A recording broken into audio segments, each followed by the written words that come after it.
Interactive Wrestling Radio.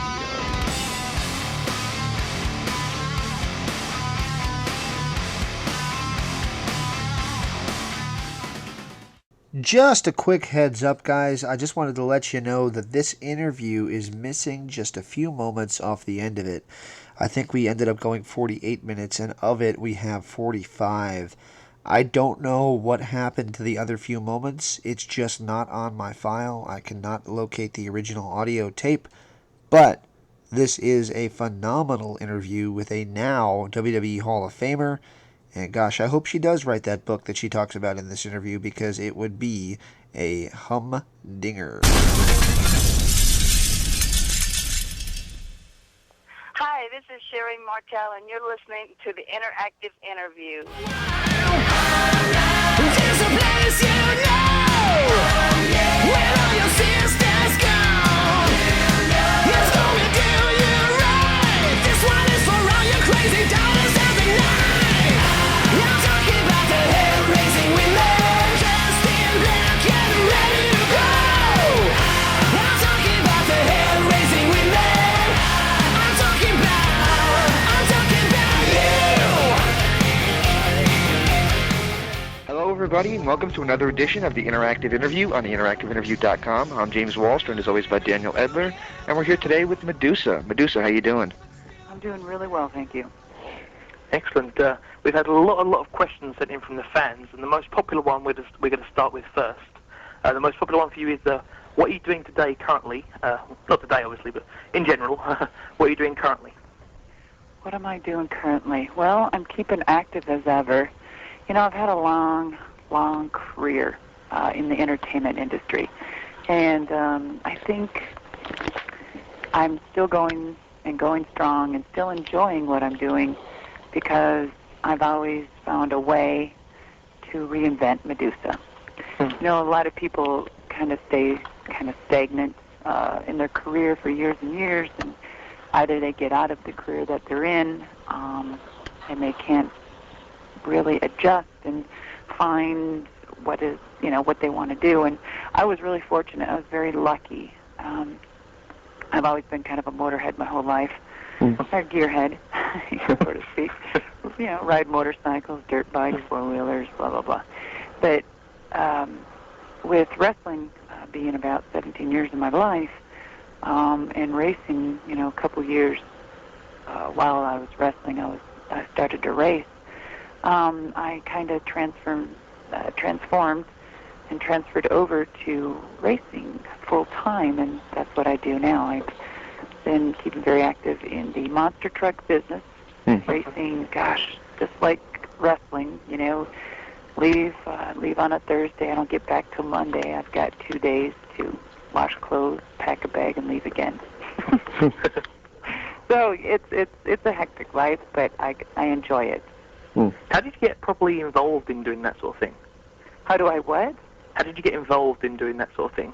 How do I get involved? I was approached by Clear Channel Entertainment, which was SFX Entertainment at the time, 4 years ago. A gentleman that used to work for WCW, Mike Weber, was working for SFX. He called me and asked if I'd be interested in driving monster truck. And I remember that day so clear. I said, why me? Why me? I mean, haven't I been beat up enough? You know? And I used to beat people up for a living. No, the truck beats me up. But it's exciting. He just said, you know, Madusa, you're different, your character, you've been able to carry yourself over to different things, and plus, you know, you've got balls. You don't have any fear. So I said, okay, I'll check it out. So they flew me to Kill Devil Hills, Carolina, and that's where the Gravedigger truck is kept. My truck is kept there amongst a bunch of other monster trucks, and they're worked on there at the shop, and I have a crew chief, a couple of crew guys, and my truck is in a semi with a tractor and gets hauled around. every weekend. How physically demanding compared to wrestling is now doing monster trucks? Oh, very much so. It's just like anything physical. I've kept in shape. I eat right, exercise, but it's a whole different way of abusing your body. It's only me in the truck. It's not me and an opponent, and it's not. It's like professional wrestling. I would always have to carry the opponent and make sure that they didn't get harmed, or it was their life in my hands. Yeah. And so I'm praying to God that nothing happens to the truck, because it's my own life in my own hands. So, I do exercises, and you have to. I stretch immensely. You do different neck exercises. Just certain things. It's all about safety. We're in there just like NASCAR drivers. We have our helmet, our fire suit, fire boots, socks, 5-point harness. We're all strapped in, and it's incredible. If you've ever been to a show, or if you haven't been, I'd really recommend going, because it's pretty awesome live. If anybody was flipping through the channels and just saw monster trucks on, how would they know it's you behind the car? What truck is yours? What's the name of the truck? White and blue, just like my theme my whole life. Madusa, Madusa. And I've never changed that, and I think that's why I have such a huge, fan following I always have, because I've never changed that name except for when I went into the WWE, and it was changed to Alunda Blayze because Vince McMahon and I were talking, and he asked if I wanted to, use the name Madusa, or, sign it over to him or sell it, and I said, hell no. No, I've worked too hard, too many years to just pass the name over, so. Vince is very keen on taking over people's names. Yeah, but I was keener. I kept my name. And it's done nothing but, good for me. And I've just been a businesswoman from day one. And I look at it as a woman in a man's business for 17 years. And here I am again, transferring over in a man's business again. What the hell am I doing? I've had several come to Jesus talks with myself saying, oh, my God, here we go again. But I was really prepared this time. I knew what it took. I didn't want to be treated any different. I didn't want to be this fluff girl driver and thinking that I wanted everything handed to me. But I knew I had to work my way up. And it's paid off. This will be my 5th season. Wow. Yeah, that's why I said wow. But it's fun. There's 2 other girl drivers besides myself, and we do need more girl monster truck drivers. So come on. It's a great career. How could females listening get involved in monster trucks? I would say you can contact my website at Madusa.com, or else you can go to USHRA, United States Hot Rod Association.com. Either or. Excellent. Well, now we're going to get into the more anal retentive part of our show, where we go in. Absolutely, I knew it was coming. This is where we go in the chronological order. So, first question we've got for you is: were you a wrestling fan growing up? I was a nurse. I was in nursing, so I used to mend bones before I broke them, and I remember seeing it on TV, and I remember being approached by Kai Michelson. He's from Minnesota. He was a Hollywood stunt coordinator for motion pictures, and he said I'd be really good in the entertainment business. And I said, great. So I'm sitting there thinking, well, maybe I could be a stunt woman. I could do that. But then he said, I think you should try pro wrestling. So I just kind of, I told him where he could go after he told me that. And then I sat there and watched it on TV, and I said, those guys that sit there and spit and scream on TV and all the vulgarity. And I said, yeah, I can do that. So Ed Sharkey, he introduced me to Ed Sharkey out of Minneapolis, Minnesota. And then I went and checked out. He was training a few men in by a 24 by 24 room with one mat with a couple sweaty guys. And I'm thinking, oh, yeah, great. And I was a gymnast. I was a big jock, so I could do a lot of stuff. And so I went in there, yeah, I could do that. So I tried it, quit my nursing job 2 weeks later, and here I am. The first women's singles title you won, you defeated Candy Devine to win the AWA Women's Championship. Any memories of that match? It's funny you should say that. That is so wild because I'm just finishing up my autobiography. Really? And I was going through, like, I have these plastic bins, and I have like 15 of them, but nothing but wrestling memorabilia. And I'm pulling out all these pictures and stuff that I could use for my book, and I went through a lot of the AWA stuff, and I was Candy Divine, and and Sherry Martel, and it brought back a lot of memories. And Candy Divine, I had to wrestle her quite a few times in AWA. That's where I wrestled her the most. And I just, like, my whole feelings go out to her because she's tried so hard in this business and never really made that big break. But she was a great person to wrestle. She didn't really have the real technical, wrestling ability, but her and I, we did what we could do with what we had. I was real green back then, and so I'd be the first to admit I was the shit. That was horrible. It was funny. I was watching some of my old tapes. It was funny.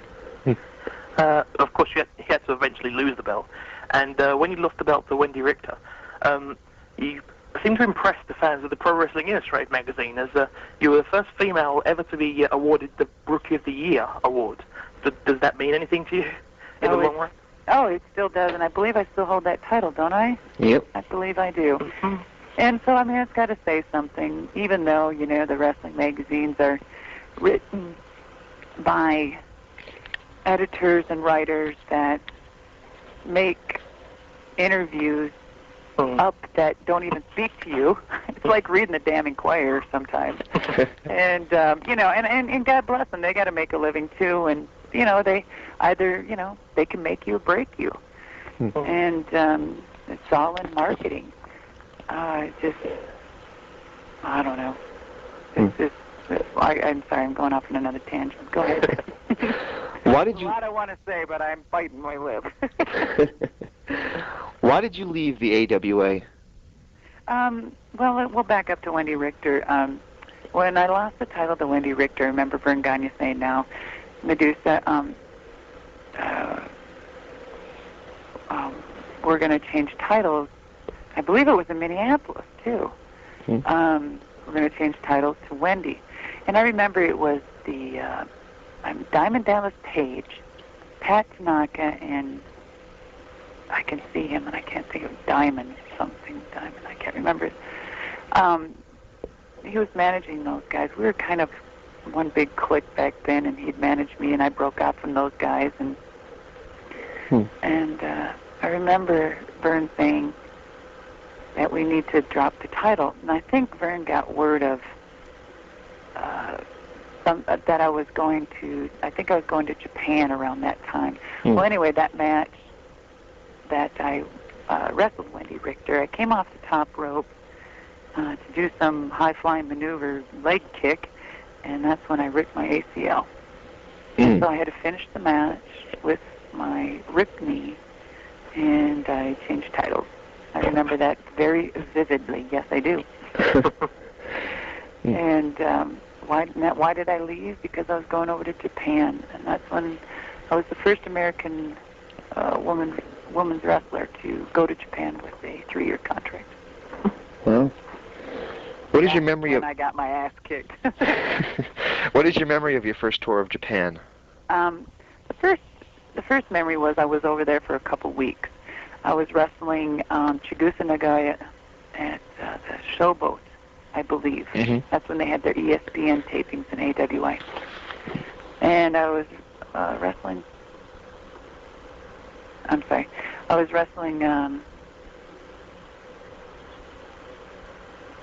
sorry, that's my crew chief on the other line, but he can wait.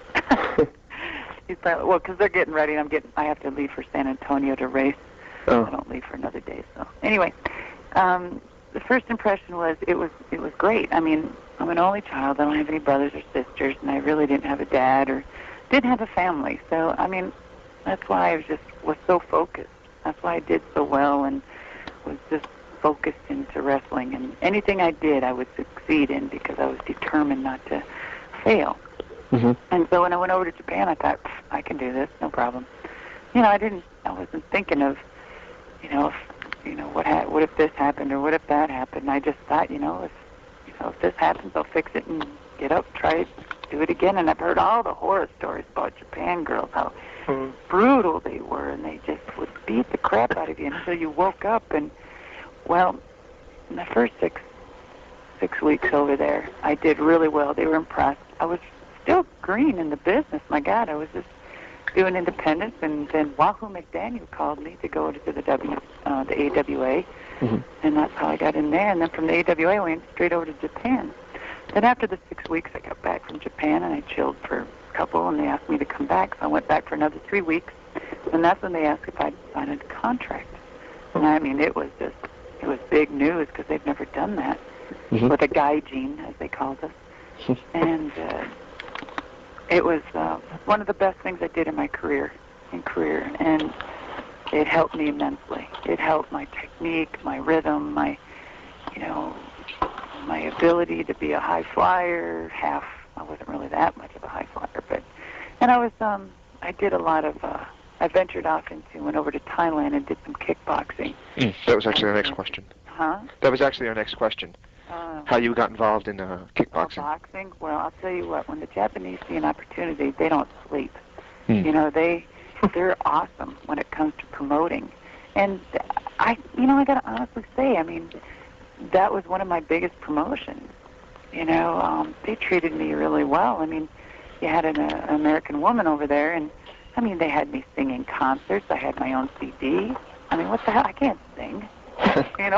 So me in the shower maybe, but it was called Who's Madusa, and it was big, and it was like I was like this little pop idol. It was hilarious, and then they made these little figurines and dolls and calendars, and I was on everything, and I was like shocked, and it was but I just took it. It was part of my life, and after when the 3 years was almost up, I figured, I better get back to the States so I can reinvent Madusa again.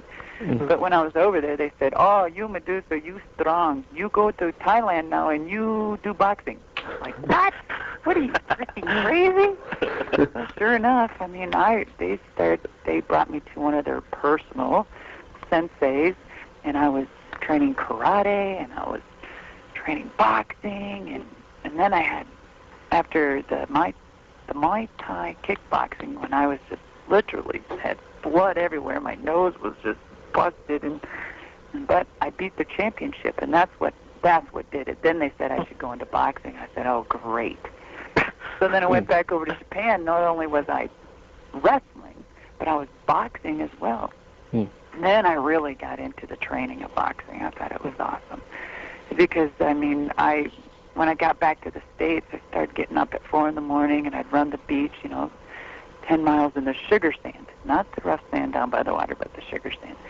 And I would train like 5 hours of boxing a day. Well, it got to the point where I was going to train, I was training, and I was going to train with the Don King promotion. I was going to fight Christy Martin. Wow. But then I met my husband, and he was an NFL football player, and that's the first time I let a guy say no to me. And that's what the hell was I thinking? and I said, okay. And I really loved boxing. I kept up the training.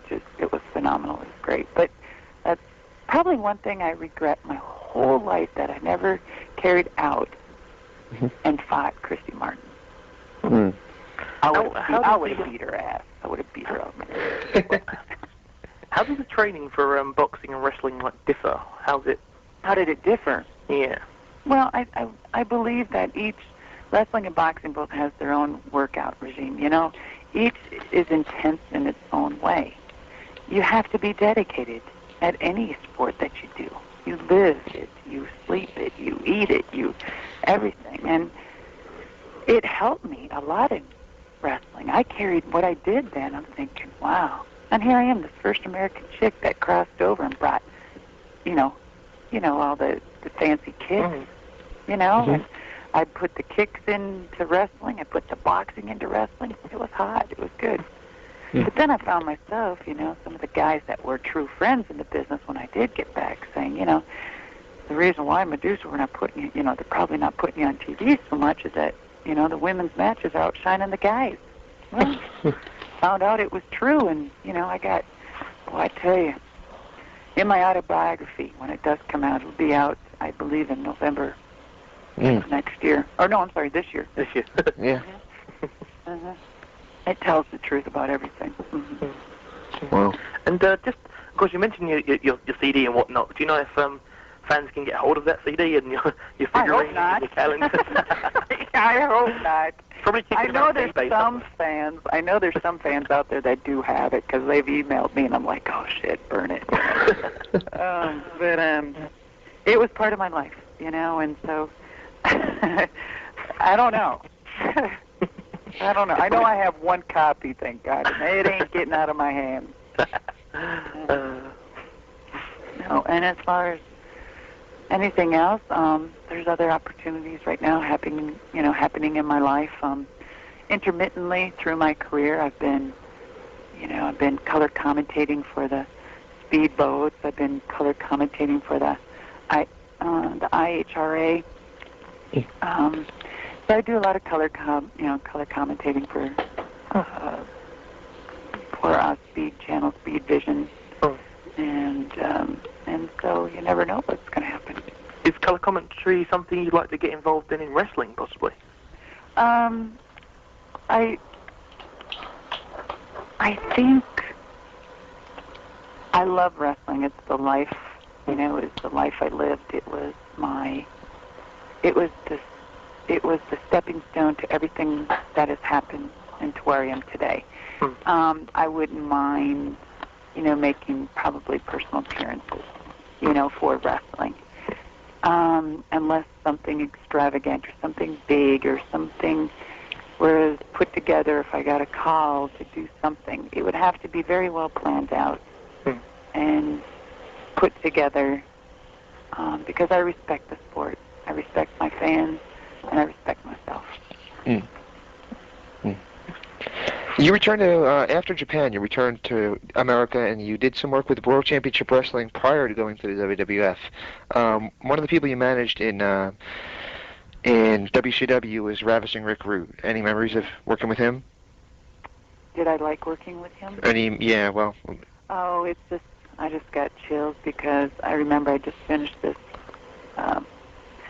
segment in my book about Rick Rude. About some of the funny stories when we were on the road and when him and I were in Japan, and there's some great pictures of him and I that'll be in the book. He was a funny guy. He was full of tricks, for sure. He was a showman. He was. You could watch him and not get bored. He was good. He was good, and I was honored to be his manager very much, and I miss him, and I'm sure everybody misses him. This is where it's going to get a little touchy, so please don't hit me. The question I have for you is, we recently had Missy Hyatt on the show, and she said that she was angry with you over things you said to her about Eddie Gilbert after he passed away. We were wondering if you had any insight on what she could be talking about. Missy Hyatt is a beautiful woman. I've always admired Missy. I always thought she was the most beautiful girl in WCW. I always thought she was the most beautiful girl in the business. And I don't remember speaking to Missy after Eddie Gilbert died. I think we may have had one conversation, and I think it was a conversation that went, did you know that Eddie passed? Yes, I did. I'm so sorry. And it was very brief, and I believe that was it. I'm a type of person that if I have anything to say, I to say to somebody, I don't have to, say it in an interview or anything. I'll say it to their face. But no, that's the only conversation I remember really with Missy Hyatt. Okay. Because she got pretty intense about that when we mentioned your name. So I just was wondering if there was some kind of a problem there that she. I don't know. I never really got to know Missy that well. I just, from here and there in WCW and doing work together and stuff, we've never had any confrontations that I remember, unless I got hit over the head too many times. Who knows? But, yeah, I mean, everyone's got their own success and their own way of, their own path of life. And, and I hear that she's got her own thing going, and I wish her nothing but the best. Yeah. Talking of Eddie Gilbert, reader Rick Clark would like to know, how would you sum up Eddie the wrestler and then Eddie the man? How would I sum up Eddie? When I met Eddie, he was incredibly smart in the business. And I was just getting back from Japan, and I remember I was doing a few independents. And I believe it was Eddie Gilbert and me tagging up together, and Luna Vachon and Mick Foley. I'm pretty sure. And Eddie and I hit it off right away. We just made each other crack up. And in the business, I looked up to him, and he had some great storylines. And, of course, and then we wed shortly after that. It was a real whirlwind. And Eddie just had some things to take care of in his own life, and he needed to do before he could carry on with anything else. And being his wife and supporter, we both talked and chose that the best thing to do was for us to get a divorce so he could clear up a few things that he needed to do. As a man, he was very giving, and he was very he was strong-minded. He was just Eddie. Everyone liked Eddie. How do you react to people who say or lump Eddie Gilbert's name into wrestling-related drug deaths? Well, a truth is what a truth is when proven. And if that's the truth, well then, maybe there was a few things he needed to clear up in his life before he could go onward. And I believe that some people are weaker than others. Some people are stronger than others. And it's unfortunate that some have to choose to do drugs to feel strong. And I think it's a sad situation. You want nothing to do but to help these people. And you can't feel sorry for them. You just got to help.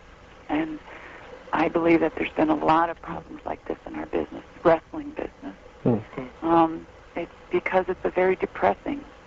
It can be very depressing business. I mean, you've had a lot of worries in the past in this business. It wasn't a lot of comfort before.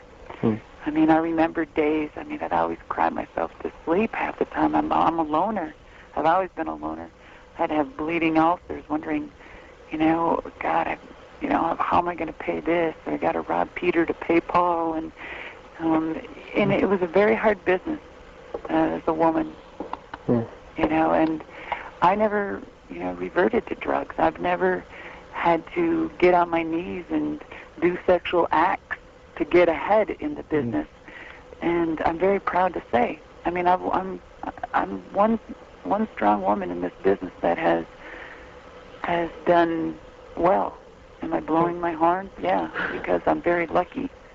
I don't know what has guided me through this. I'd say the power above, thank God. But thank God I never had to revert to the drugs. Well, moving on to the brighter areas of your career, of course, you then decided to go to the WWF, but how did that come about? Actually, I was dating Greg Valentine at the time, and I remember I left WCW, and I took a couple months off and did some independence with Greg. Greg and I would travel everywhere together and do independence, and did a few shows ourselves in Florida. And I remember Greg. I really believe, if I remember correctly, it was Greg Valentine that said, you should try getting into the WWF. I said, what, are you crazy? They ain't going to look at me. As far as I was concerned, I was ready to go back to Japan. And, maybe do another CD. No, just kidding. Hell no. And he goes, no, really? He goes, I know Pat Patterson, and why don't I give him a call? I said, well, whatever, go, sure. I didn't think anything of it. Well, Greg gave him a call, and sure enough, I talked to Pat, and then Pat talked to Vince, and then we just all started talking, and I remember sitting in the office, and Greg and I were dating and living together, and we were sitting in the office speaking to Vince and trying to pick out our name, and him and I both came up with Alunda Blayze. How exactly did you come up with that name? I'm sorry, what? How exactly did you come up with that name, though? How did we? Mm-hmm. Yeah. We just wanted something different, and instead of common and using my real name or, and I wasn't going to sell out Madusa. And I said no. And the only way, to do it was come up with a different name. And I was, I was willing to do that. So there's no story or anything behind the name or anything? Then? No. All right. No. And Vince was great. I mean, my gosh, working for Vince in the 2.5 to 3 years or whatever I worked for him, the WWF was incredible. I mean, it was a good time. It was a good part of my life. I learned a lot. And he has a very good business, and of course he's monopolizing everything. He's owning everything. Right. So there's nowhere to go, Right. And it was good. He was very good. He's a generous man. He really is. But he doesn't let you forget it. And if he's got a grudge, he will hold that grudge. I don't care how long it is. Just because of my own self-experience with it, he will hold that grudge for a long time until he has an opportunity to express it. But he is a very generous man. I mean, he was very good to me, very good. How did you feel the women's division was taken by the fans? Let's see. I think I came in and Sherry left at that time, or she was, I believe. And Sherry's a hell of a heel. She was incredible. I mean, I had to work under her wings in the AWA, and she kicked my ass from one pole to the other and wouldn't even talk to me. She said, that's how you got to learn, Right. And I believe going in there, I mean, it was, the WWF was going through a lot of metamorphosis, a lot of changes, and I happened to be in there at the spiral time, when it was going down and down and down, and I don't take it personal. It was just wrestling goes through those changes. It goes through those intervals. It's up 8-10 years or whatever, and then it goes down for 5, and it goes back up, and it's done that for many, many years, and I believe at that time in 93, 94, it was at that time. And right now wrestling is kind of, the houses and stuff are going down and down and down, but it's at that time, So, and they were cutting talent and letting people go, and that's when, we parted our ways. And it was fine. There was no hard feelings. He was just eliminating a lot of people. And thing is I was still the WWF champion when they let me go. Right. I still had the belt. I was still the champion. I was still the champion as far as I'm concerned, and I still have the belt. And so when Eric Bischoff called me from WCW and asked if I wanted a job and would I be interested, I said, sure. So I went over there, and I remember it was Monday Night Nitro, and he said, I got the hottest thing. It's going to get ratings. It's going to do this. It's going to do that. I said, sure. He goes, how would you like to come up and we'll do and cut it, and just cut the best promo, whatever, and this is what I want you to do or say, and just throw the women's WWF title in the can. And I said, okay, sure. And it's business. I mean, hello? Yeah. Wrestling is acting. Right. It's acting. It's entertainment. And I believe Vince is the one that transformed that over. Entertainment. And that's what it was. Mm-hmm. And so I said, sure, no problems. I mean, I didn't have any problem, and it was just acting, and I got the belt back, and it was no big deal. But you can bet to this day, if it was a guy that were to do that, they'd be all over the covers of the magazine. You know, and I still get questions. Why did you throw the woman's title in the can?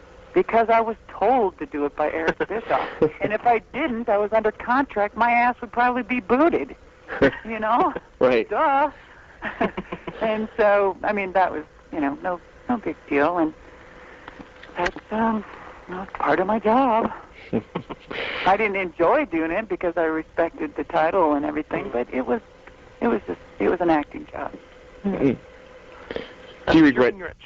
Go ahead, Daniel. During your time in the WWF, of course, you worked against two ladies most prominently, who are going to ask her, Bertha Faye and Bull Nakano. How did you enjoy working those two ladies? Incredible. I was really saddened by Bertha Faye's death because she added such a character, and it was funny because I was going through some pictures, like I said, from my book, and I ran across her. Oh, man, we had some great matches, and it was great, her and Harvey. What a setup, you know. Mm-hmm. It was, you know, some people thought, oh, brother, but it was cute. It was stupid, it was cute, and it was the entrance music. The entrance was great. Come on. And it was just part of the business, you know. And she did it well. She enjoyed it. She enjoyed it. And Bull Nakano. Now you're talking about a name that is a legend, and I was just so honored to even wrestle her in Japan and over in the States. And my best matches were with her. Her and Akita Hokuto. Just long story short, my phone's fixed. So. Good. Oh, okay, well, good. Welcome back.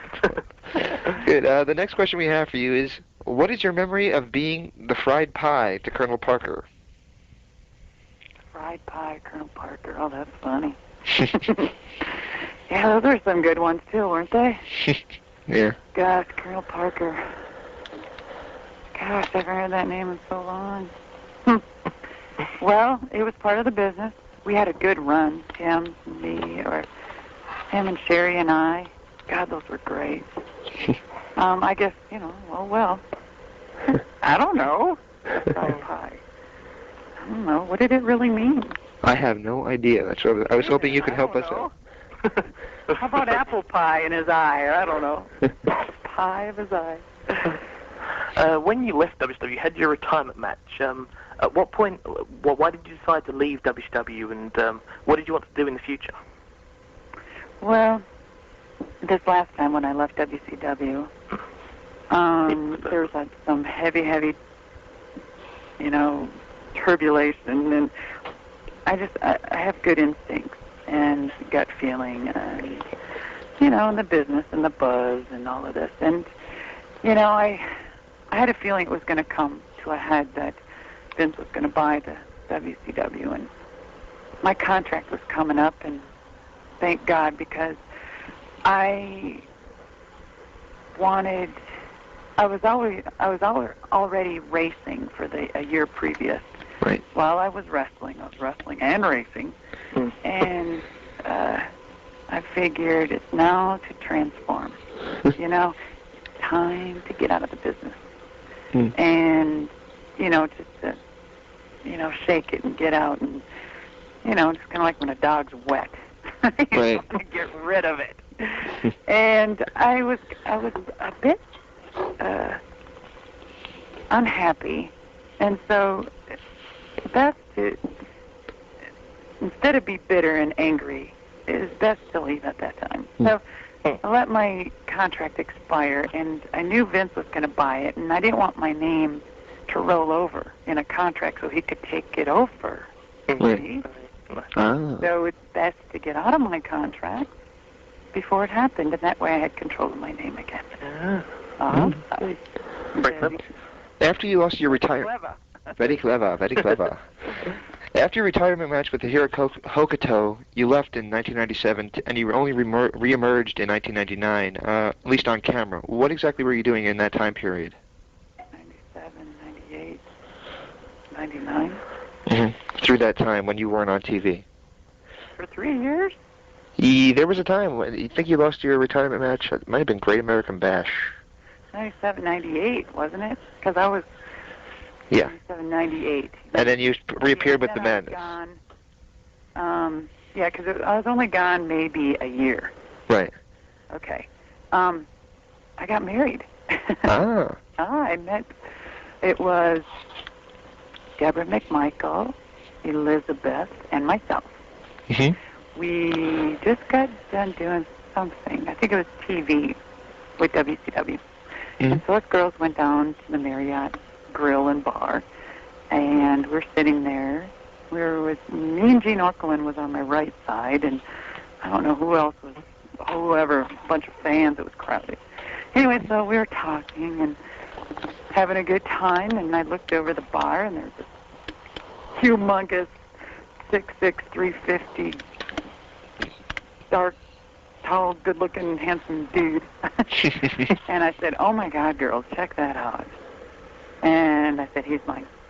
Anyway, so someone bought me a beer, and I thought, "See, girls, it worked." And so I said, "I'll be right back." So I grabbed my beer, and I went over there to say thank you, and I was talking to him and his friend, and I said, "I just want to say thanks for the beer," trying to be clever. And he said, "Well," his name is Kenneth, and he said, "Well, I didn't buy you the beer." And I just went, "Oh my God. Oh my God." I was like, my ego. And so I ran over to to the girls, and I said, "Oh my God, he did not buy me the beer. I'm so embarrassed." And so me and Gene was giving me a bunch of crap, and the girls were going, "Well, wait a minute." And Deborah McMichael, oh my gosh. And then, because she was married to Stevie at the time. Right. And she's going, "Stevie, I just know he plays football. Stevie, go check it out, please. Stevie. And I was like, oh my God. I said, I don't want to, I said, forget it. If he's an athlete, forget it. And anyway, so we got hooked up. And then we sucked face for a couple hours, and he had his motorcycle there, and I nearly melted.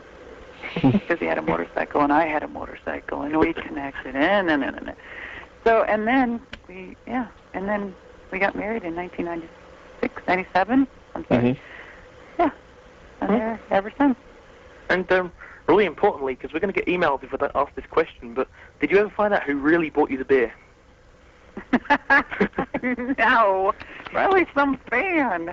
Oh. It was probably some fan, and it kind of, teases me to this day that he never bought me that beer, but oh well. Yeah, no, it's probably me and Gene Okerlund, I don't know. But it was a good time. You just mentioned Elizabeth in that story. Do you have any memories of her, fond memories? Oh yeah, very much so. I got some great pictures of her that are going in the book, and oh my God, I just can't believe it still, Her and I got real close in WCW. I mean, Elizabeth and me and Deborah would hang together a lot, and Janie Engel. And, man, it's a tragic, it's a loss. I'm angry, I'm upset. It's just, sometimes we just don't understand, and it should have never happened. It could have been avoided. When you returned to WCW as Team Madness, did you see the company in a downward spiral, as you talked about with the WWF at the time you were there? I believe it was a little hectic. It was going every which way. That's a nice way to put it, yeah. It was like so confusing on who was running it this week and who was doing this and who was doing that, and every freaking talent was getting lost in the shuffle. No one was significant of anything, and I was like, oh shit, I really loved our deal as Team Madness. Macho George, Nora Greenwald, and myself, and it was cute. It was good. You had 3 different walks of life of women and this macho man. So it was good.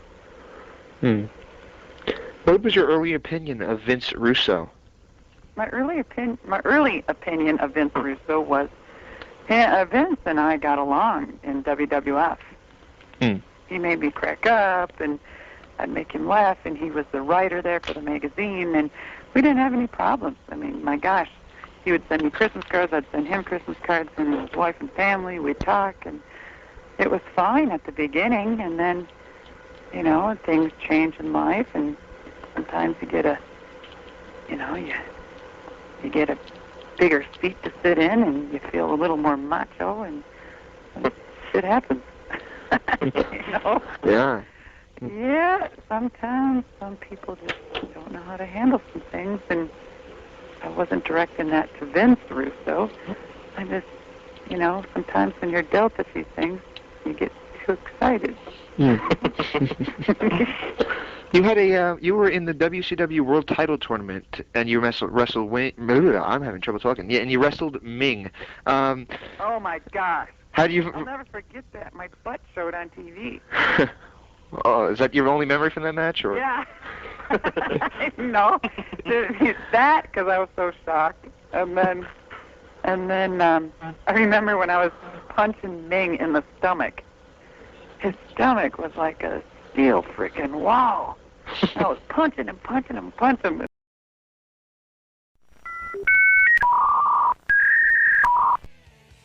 Enjoying what you're hearing? Be sure and check out WrestlingEpicenter.com on social media at Facebook.com/WrestlingEpicenter, on Twitter at James Epicenter, and of course, WrestlingEpicenter.com for 24-hour news updates, our interview archives, and all the other information you've come to expect from the Wrestling Epicenter.